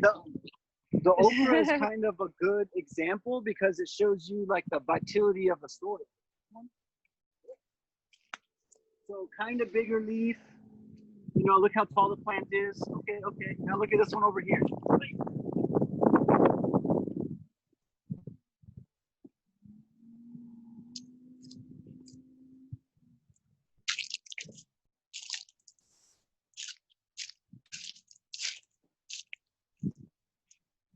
Now that's the potential of the okra plant. That's what an okra plant should look like. Have you ever seen one this big? Look at the stalks of this thing. It looks like a tree. some pumpkin or That's not okra, man. That's squash. It's huge. So wow. look at the size. The same seed. Yeah, that's impressive. And that's the one with the grass. This is all grass. Yeah, Can you imagine that's the fruit power of that? That's the proof. There's Yeah, no need for more proof, man. Dude, it's ridiculous. It's not even on the same page as everything else. Everything in this garden is just, I would say it's hard to put into numbers, but way healthier than the rest of it. Everything's greener and stronger. And That's a lot of this Yeah, is seed. I think that's another thing. I did a lot of this from direct seeding, and a lot of the other stuff I did from starts. But yeah, this is the newest one, and after we did this one, this is how the rest of it's going to be done. Wow, those okras are really beautiful. So just wanted to share this with you guys. It's starting to rain, so I'm going to go back in the patio. Yeah, cool. Yeah, we should Nice. go back and we should start wrapping this up because we're gonna go for we're gonna go down for the third You want to hold time. this? We've been gone. We're hitting the 2-hour mark also. Nice. What is that? Dehydrated bananas or? Wait, we can't hear you, man. Yeah, you've muted, Rob. It's muted. My bad. That's our solar oven. Oh, cool. Nice. You guys What- bake what do you bread in there cook? and things like that? Nice. Good Nice. stuff, man. All right, guys. All right, so let's wrap it up. We have 8 minutes for saying goodbye. That's it's usually enough time. So that was thanks really a lot nice. for joining us, both of you. It was a really great pleasure to have you both here, and to have a nice discussion and to see some Hawaiian okra. It was pretty awesome. Yeah, it was really nice to see your pathways as well. How they, you know, all those logs. It's really important as well. It's different type of fungi that breaks those down, and different type of microorganisms that live on that than on other kinds of mulching. So it's really nice to have those there as well. Well done. Yeah, and it's been great. And we've said it already, the inspiration. So well done, guys. Thanks very much. Thank you, guys. Pleasure meeting you guys. Pleasure talking to you. You guys are a huge inspiration for us right now, and I'm sure you're going to be a huge inspiration for many other people. So thank you guys for hosting us. Cool. Cheers. Cheers, man. Much love. Much love. Bye-bye. Bye-bye.